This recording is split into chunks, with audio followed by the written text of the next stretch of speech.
Welcome to the Podcast Discovery Show, the podcast about other podcasts. Where each week we dive deep into a podcast and tell you about all the things that made us think about and all the things that made us feel, and we'll get off on some tangents along the way. And at the end of the episode, we'll bring you a brand new podcast to go out and listen to. We'll come back and talk about that one next week. I'm Josh. I'm Kirk. And I am Zach. And this week we're going to talk about 2 episodes of the show Moonrise. So why did you recommend this podcast? So I saw it on my feed as a recommendation for me, you know, kind of like, hey, you listen to these other shows, you'll like this show. It's a brand new show. I think there was only 2 episodes out when I first started listening to it. I think there's 3 or 4 now. But I listened to the first episode, and the first episode I was hooked. I was hooked in the first segment, like the intro. What about it hooked you?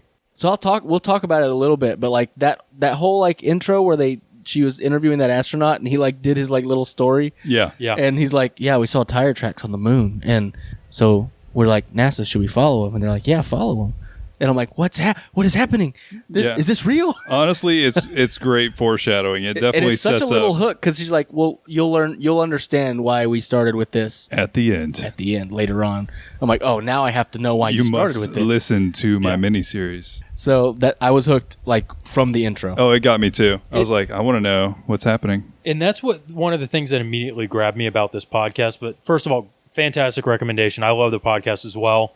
It's extremely well edited. It's by the Washington Post, right? Yes, Washington Post. Moonrise is the name of the show, and we did 2 episodes. The first episode was episode 1, The Tale of the Blue Light, and episode 2, Visionaries of the Void. And to your point, Kirk, I was immediately hooked as well, and it's just, you can tell there's a lot of theme and stylization and storytelling built into this. It's not just a informational or educational or journalism type podcast. It's very, very heavily thematic. So it's like storytelling, and it really hooks you. And I think that's really what makes it so fascinating to listen to is they've got the audio clips put in there, and there's all the different kind of sound clips and music and different things like that. It has a tone to it that's really, really impressive. And not a lot of podcasts are able to capture that very well. Yeah, the atmosphere is fantastic in this show. It really does feel like a show about the moon, kind of. But then one of my favorite parts about it, just in general, about the show, was I was expecting a different type of podcast when Kirk recommended it. Same. I was expecting okay, here were the literal problems that they ran into trying to get people on the moon, and that is not at all what you get. What you get is an interesting perspective on some of the major themes and major pop culture elements and just general zeitgeist things that impacted why we went to the moon. And a lot of the motives. Yeah, the triggers. twist, that twist right there was enough for me to be like, wow, they really put in effort and thought on how they were going to tell this story. And I totally agree. Think you know why we went to the moon. Yeah. We're going to kind of blow that up. Yeah. Well, it's just so nuanced and complicated. And so just saying, oh, Cold War, us versus Russia is almost not enough. It's downplaying the complexity and gravity of what we did and what it took to get there. Yeah, so I completely agree. Fantastic show. I was not expecting, and I've said this before, but I kind of like to go into it blind. I listen to whatever you guys say, but other than that, I don't read into the show before I listen to it. I just want to go into it and experience it. And I thought it was fascinating because they kind of took it back to the very beginning of when people even started talking about space in a way other than it's up there in the sky and there's stars and planets and things out there. Yeah, and they took it a step further back than that to the wilderness. Yeah. At first, in the early 1900s, the wilderness was savage and it was barbaric and it was dangerous. But then books like Walden, and I can't remember the other one they mentioned, but there was a couple different books that they mentioned that kind of made a different mystique around the wilderness. It was somewhere to be explored. It was somewhere beautiful and untouched. And so it was... Yeah, they talked about going west, the frontier and stuff like that. And I don't know... it was tamed, it was that wasn't, adventurous anymore. Right. Because it was tamed. And I mean, are you guys familiar with Walden? No, I don't know that Henry David Thoreau wrote a book called Walden. And I believe the first line of the book is, I moved to the woods to live deliberately. And the whole premise of this is he did what he could. He saved money. He liquidated stuff. He raised money so that he could go live on a cabin at Lake Walden and documented the whole thing. And I think it was a year. I've never heard of this. And he just that was, he just lived in the woods to just live, to not have any of the kind of the typical stuff going on. He literally starts the book with like his budgeting and the stuff he brought. It starts really dry, but then he starts getting like waxing philosophical about being just in nature and all of that. So it's interesting to see kind of that first twist that they bring in is, first of all, even the wild, the wilderness, the unexplored was seen as kind of savage or barbaric originally, but then through literature and through popular culture and through just general psyche, that started to shift. And then they started doing exactly what you were talking about, where people started imagining what it would be like to travel in space, to go to the vast openness of the universe and to try and explore and to find these things that we see as just dots of light in the sky, and to just try and imagine what that would be like to go there. And it's funny because they also talked about the kind of the fictional evolution that happened as well, where, and I think this is kind of one of the main things, especially in the first 2 episodes, where they start talking about how fiction is becoming the influencer for how we got to the moon. Like, it had a key part in that. And they said that it started off where, like, fiction, where it was outer space and cowboys and things like that, there was no real science to it. It was just kind of like they're in space in a spaceship. Yeah, and I don't know how popular it is now, but like John Carter of Mars, ignore the movie, but the books was a pretty popular thing at the time. And it was literally a Confederate soldier. I've heard they were actually really good books. No, the books are much more appreciated than the movie ever will be. But it's like a summer beach read that was written in what, like a long time ago. Like forever ago. Way ahead of its time, could be written now. Think like Indiana Jones on Mars. Yeah. And it's really good. Because you get the whole premise of, okay, you have a Confederate soldier, so you have some kind of underlying political stuff going on. But then he goes to Mars, the gravity's less, so he's kind of like super powered. He's dealing with aliens. There's like, it's pretty perfect. I totally understand why they made the movie, but they just didn't execute on it well enough.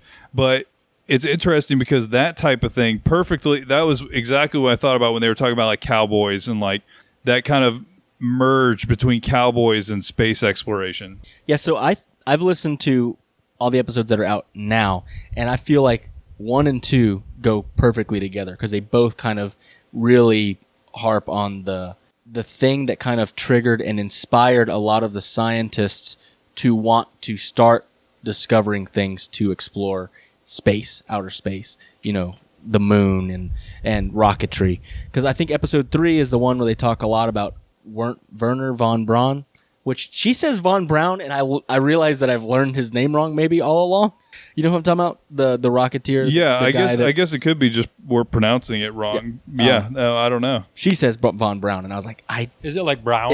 It bothered me the whole time. I'm like, I'm sure that I'm probably the one wrong, but it definitely bothered me. I definitely do not know enough to question that. Yeah, that's what I'm saying. She was talking to people that were experts on. Yeah. So I'll defer to her wisdom on this. But that episode was a lot more about the politics, and he was like working for the Nazis, and then he was working for the Americans because he just like wanted to do rocketry, whatever. He's like, whoever will give me grant money, I'll just do it. Give me money and let me work. So he was kind of like a hero and a villain in a way, but they don't really talk about that on the first 2 episodes. The first 2 episodes are about like the inspiration to dream about going to the moon or going into space.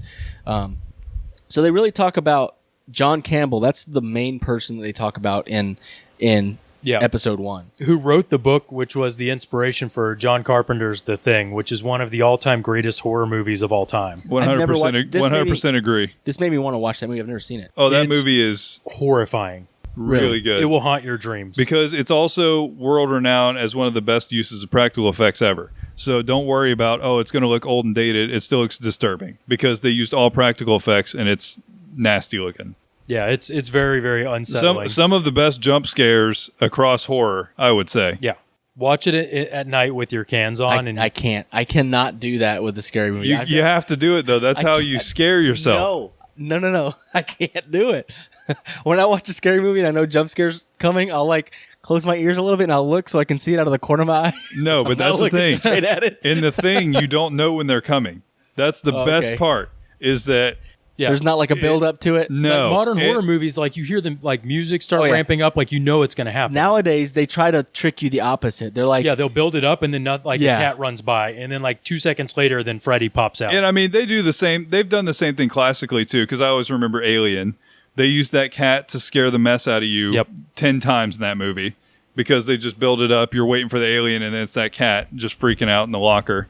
So John Campbell wrote a horror book, and then from there he got tapped basically to be the editor of a magazine that was writing Astounding was the name of it. Astounding. Yep. And they were doing fiction, but he basically said, no, we're going to be science fiction.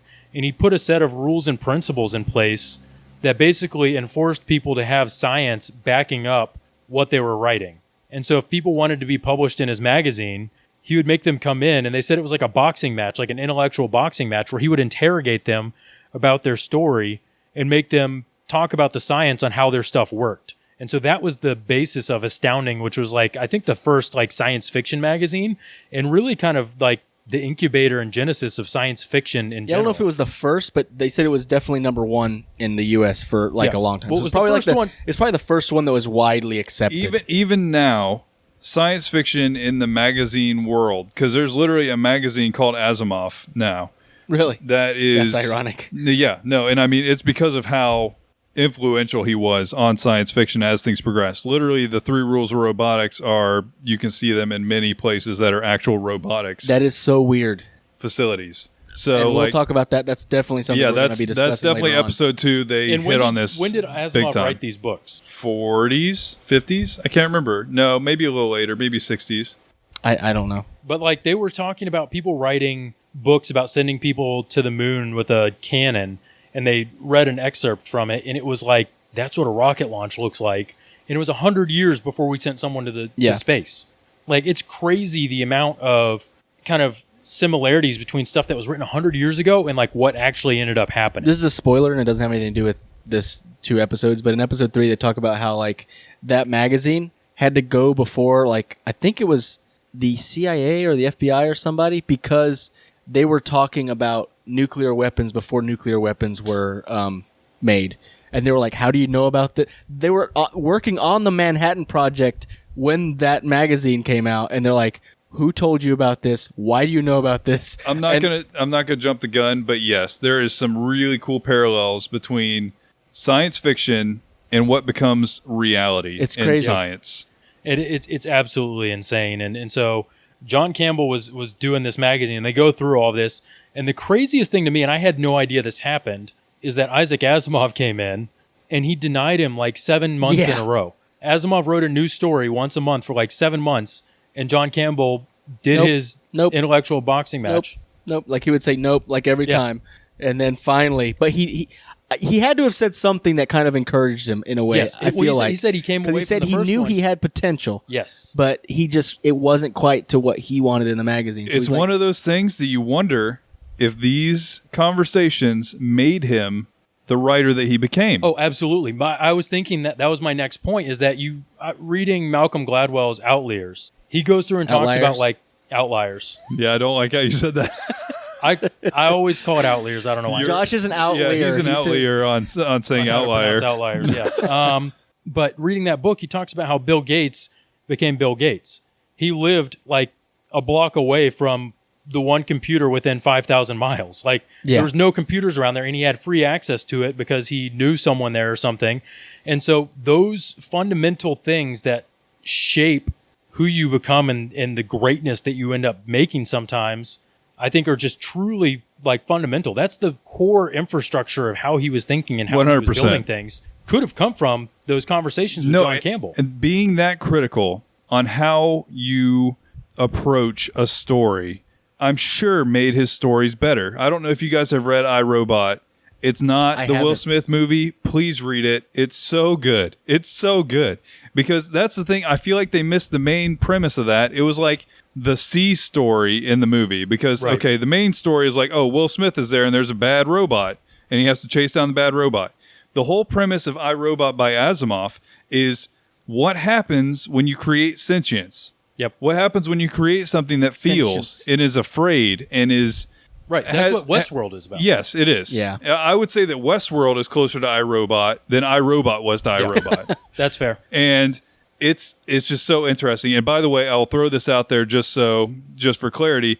Asimov was writing, I think he produced like his first stuff in the early 60s. Some of his stuff was through the 80s, like the Foundation trilogy. There is a bunch of Asimov stuff that I think you guys would definitely appreciate. I read the first Foundation book, Foundation, blew my mind, especially looking at where we're at right now, looking at big data and artificial intelligence and machine learning and the core fundamentals of what the Foundation book is about. It's terrifying. He was Asimov was a very, very bright guy. Like, I think that most people estimate him to be around genius level IQ. Yep.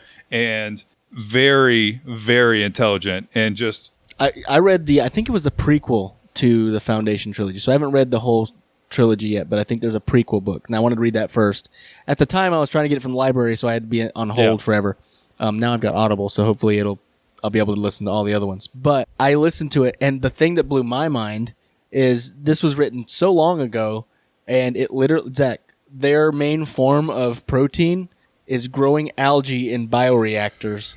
I'm telling you. It blew my mind. I'm like, that's what I do. Seriously, like, I don't think that you would ever not appreciate reading Asimov. And so it's just so interesting to see how that is still a thing. Like, literally, to be published in Asimov magazine right now is brutal because that's one of the fields that you have to be really careful. John Campbell setting up the rigid structure for what you must adhere to for science fiction, I think still plays now because, okay, if you try and write hard science fiction, which what that is exactly what we're talking about here, where you have to be pushing science, you have to be thinking about physics, you have to be trying to incorporate real scientific backing in some way. This can't just be like, okay, for example, a space opera is a drama in space that doesn't worry about the science. Star Wars, yeah.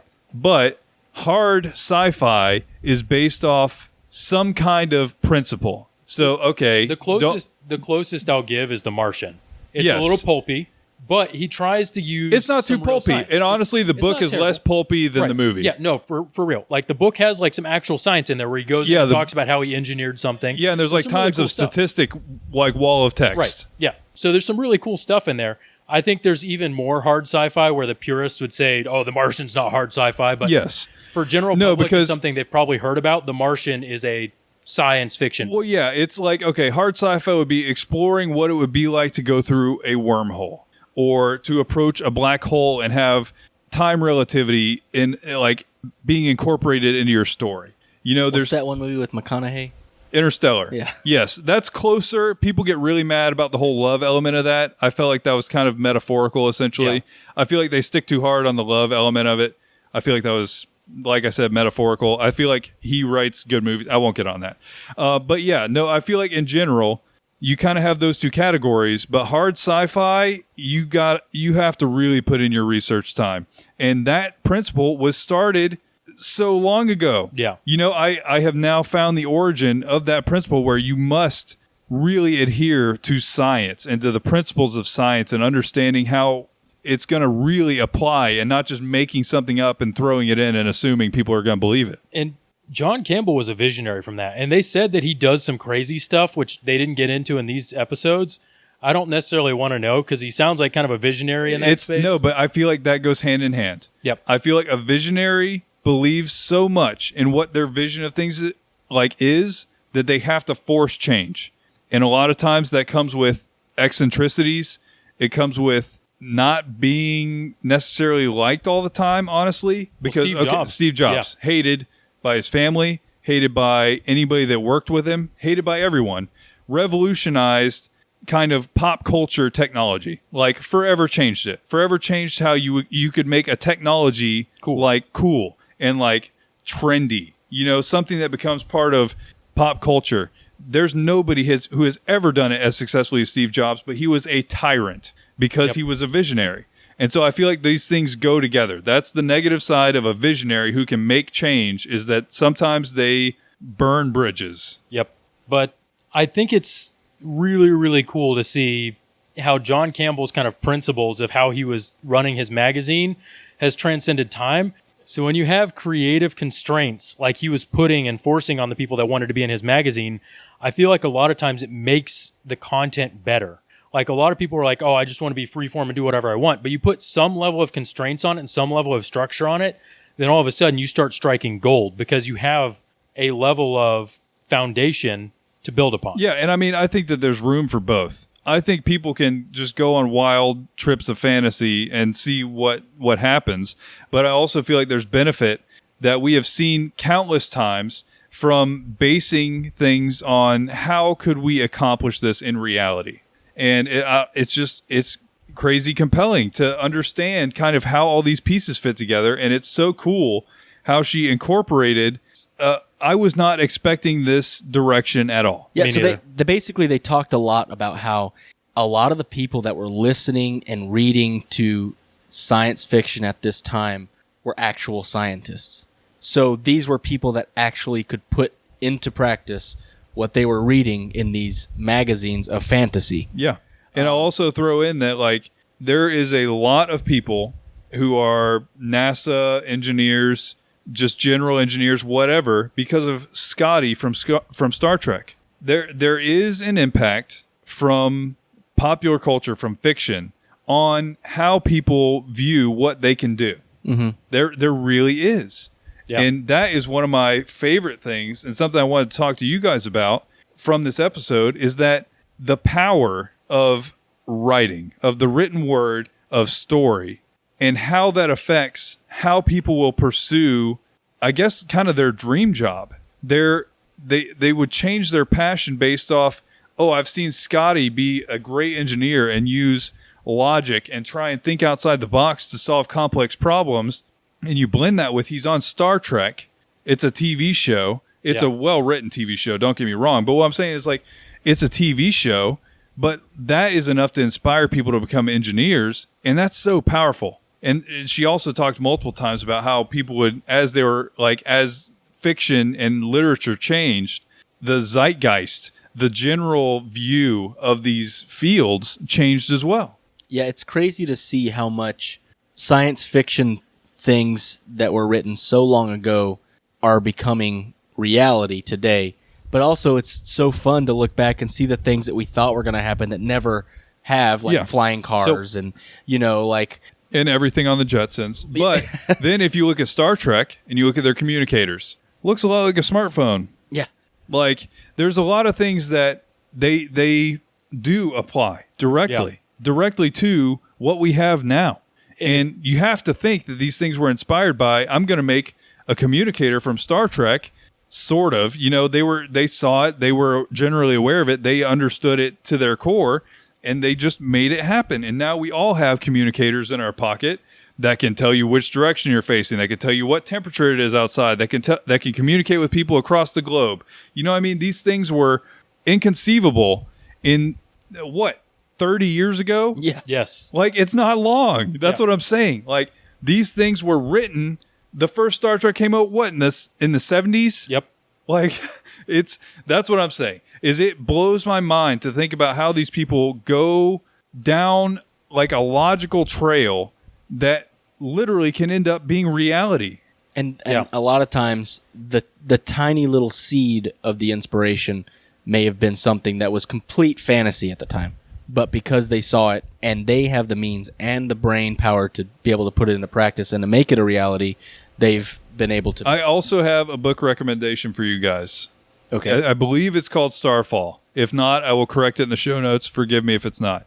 There is an alien invasion, and the White House figures out that, you know what? Science fiction writers have been smart this whole time, so they bring in a team of science fiction writers to help them deal with first contact. Yeah. This sounds amazing. That does sound great. So, in addition to that, this whole principle of fiction becoming reality over 20, 30, 40, 50, 60 years is fascinating.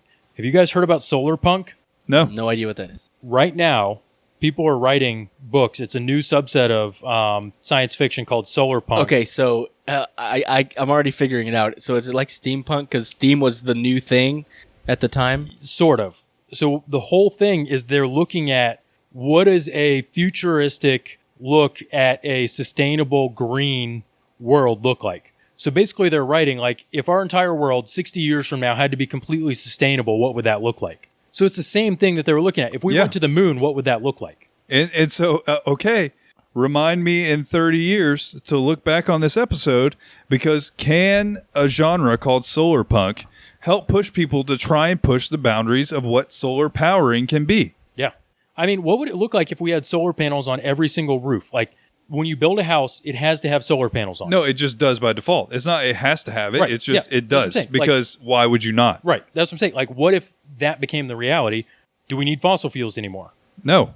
That's what I'm saying. It's crazy when you look at things from a perspective of like, take it times, I can't remember who it was that said it, but they say, don't look at things like 10x or 100x. Look at it times 1,000,000 or 500 years in the future. What is X idea going to be 500 years in the future? And look at things at like such a huge scope, and you can really start to get some really interesting ideas. And so I love the idea of solar punk. I got to find a couple of books to find in that genre to read, some ones that are probably well renowned. I'm sure there's probably some garbage out there. I'm sure. That's the thing with sci-fi, is there's a lot of pulpy, cheesy, bad sci-fi, but there's also like just gems that are just, It's like horror. brilliant. It's like the horror genre. It really depends. You have to pick where you're like, okay, Asimov's, you're not going to get pulpy.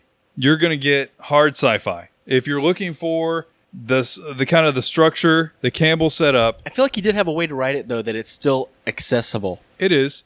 No, and it's not, that's not at all saying you can't enjoy pulpy sci-fi. I think it's great. I love Star Wars. I wish, like, first of all, Tarantino wrote a Star Trek movie. I don't know if you guys know that. I've heard that's getting greenlit. I think it's going to happen. I think it's going to be an R-rated Star Trek movie written by Quentin Tarantino. So get ready for crazy Star Trek dialogue. I don't know what's going to happen. It's going to be wild. But I guarantee that it's like pulpy 60s space drama. It's going to be good. You know, it's not, this isn't a judgmental thing on, oh, you can't like things that are pulpy. I totally like things that are schlocky and ridiculous.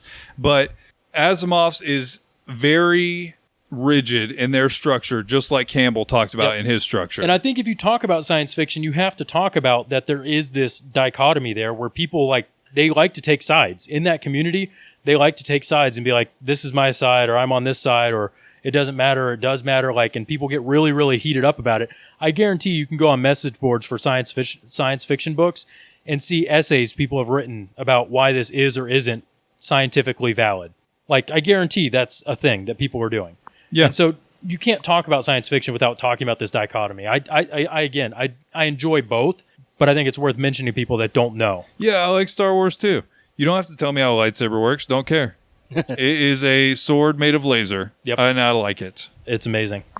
We don't. It's not the future, guys. No, but It's far away here, a if you long want to time see, ago. if you want to see the contrast between this, I bet if you Google, no, I don't even bet. I am sure that if you Google the Millennium Falcon versus the USS Enterprise, you will find numerous blog articles talking about how the Millennium Falcon would get destroyed by the Enterprise because it's run by military personnel who have to run it based on, it's literally hundreds of people, not Han Solo and a giant furry guy running a ship.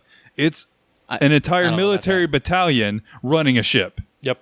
But that's the difference. If you want to just generally understand schlocky versus hard sci-fi, it's USS Enterprise versus the Millennium Falcon. Absolutely.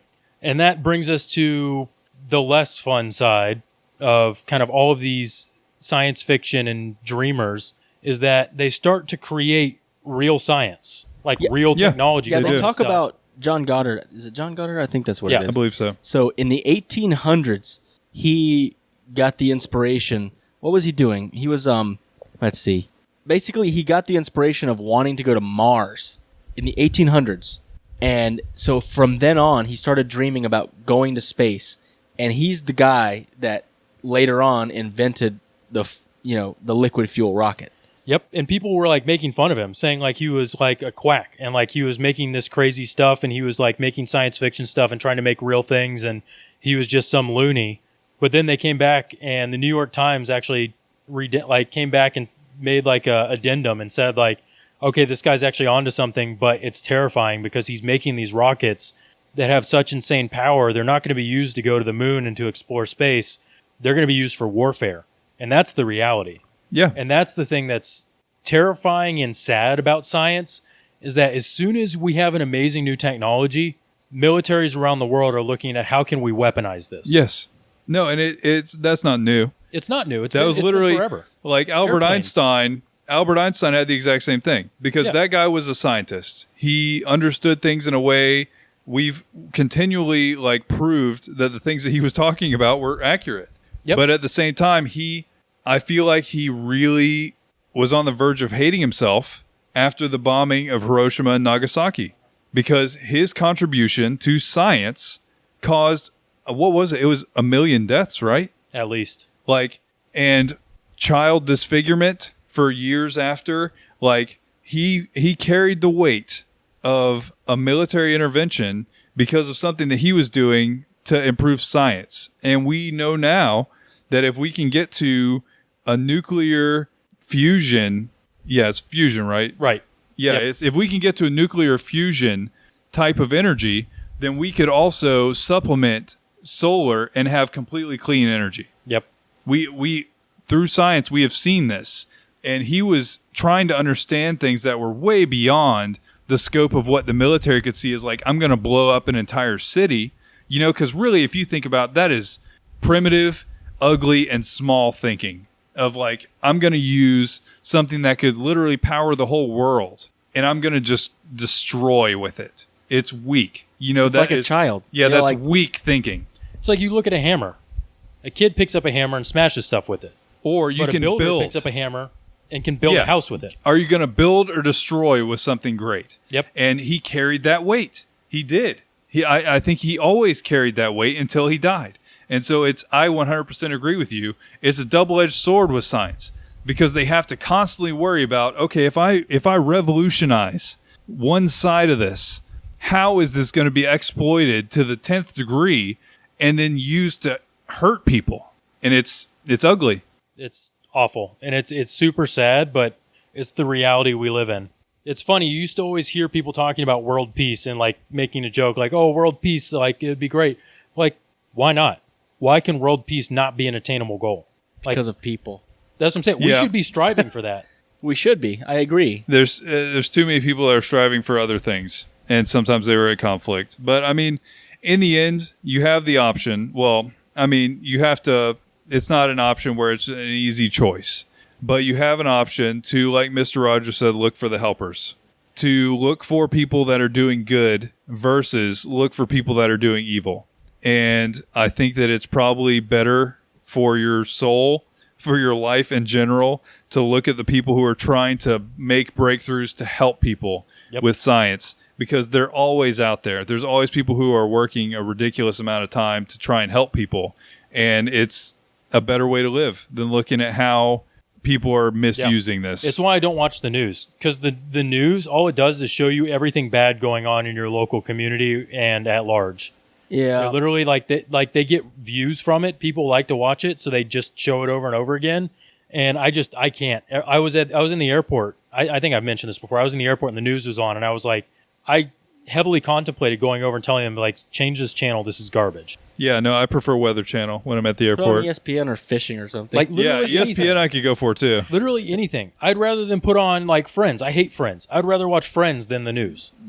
I mean, no, it's I'd rather watch Put on the Weather Teletubbies. Channel, gosh dang it. No, I'd rather No, watch. that's what I'm talking about. I'd rather watch the Teletubbies or something in Not Spanish that I don't Teletubbies. even understand. I would rather. I'd watch rather the just not Teletubbies watch than the TV than news. watch Teletubbies. Yeah, that's what I'm saying. If the Teletubbies is on, I don't care. It's like singing Oompa Loompas or whatever it's they are. messed up. That Yeah, show's weird. Whatever, but that's fine. the baby sun face. That gave me doesn't nightmares. I know negatively- it's That messed doesn't up. negatively impact my life. The It news kind of does. negatively impacts my life. You can't ever unsee that baby son. It So- negatively impact my dreams. But yeah, no, in general, this podcast is great. Definitely Yes. check it out. Seriously, I went into it thinking one thing. It's completely different. I want to listen through this entire miniseries for the same reason as Kirk, because they set up this whole, like, we're going to answer a question at the end. I want to know the answer to it. But at the same time, And they talk about like JFK regretting going to the moon, and I'm like, why? I want to know why. No, and that it wasn't his idea. And you learn all these cool little things that you... do not think this show is about the nuts and bolts of how we got to the moon. This is about how we as a collective group could get behind going to the moon. Yes. It's more psychology than it is mechanical engineering. Yeah. And it's funny because when I first heard we were talking about going, like a podcast about going to the moon, I was like, this has been done. Like, what are they going to do? Like, this has been done. Yeah, and I watched Apollo 11 too. This? Yeah, it's like I've seen it. This is a thing. Like, it's been done. It's been done. It's been done. Like, what are they going to do to make it their own? And they did it. Oh, they really did it. It's a really great show. Great recommendation, Kirk. Yeah, love it. Speaking of recommendations, I've got a new one for you guys. Again. Nice. This one's been on my radar for a long time, and I just now finally gave it a listen to, and I loved it. So they kind of travel in a lot of the circles that we travel in, and the name of the show is Escape This Podcast. And the episode I want to recommend is Season 5, Episode 1. And these people, these hosts, somehow found a way to bag Neil Patrick Harris as their guest. Yeah, that's crazy. So what this show does is basically they will make an audio version of an escape room, and it's great. It's genius. Like, who would have thought to do that? It is a great idea. It's like a pick your own adventure type thing. It's like it's great. It's a great show. I think that we're gonna try to reach out to them because I really want to be on their show. 100%. It sounds awesome. But yeah, so it's Season 5, Episode 1 of Escape This Podcast. Sounds amazing. Looking forward to it. And remember, there's always more to discover.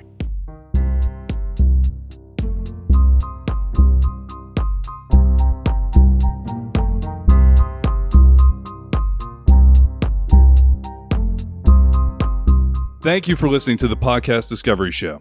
We have a few things we'd like to tell you. First, we would love to hear from you on Twitter at the PDS Official or in our Facebook group, the Podcast Discovery Club. Secondly, leaving a rating or review on iTunes helps tremendously in giving us visibility and also visibility to the podcast that we recommend. You can also check out our Patreon page to get exclusive bloopers, old episode archives, and other exclusive content while supporting the show. Finally, seriously, get in touch. We'd love to hear from you about what you love about podcasts. And thank you for being a part of all of the things that we do. This was a podcast from the Podfix Network.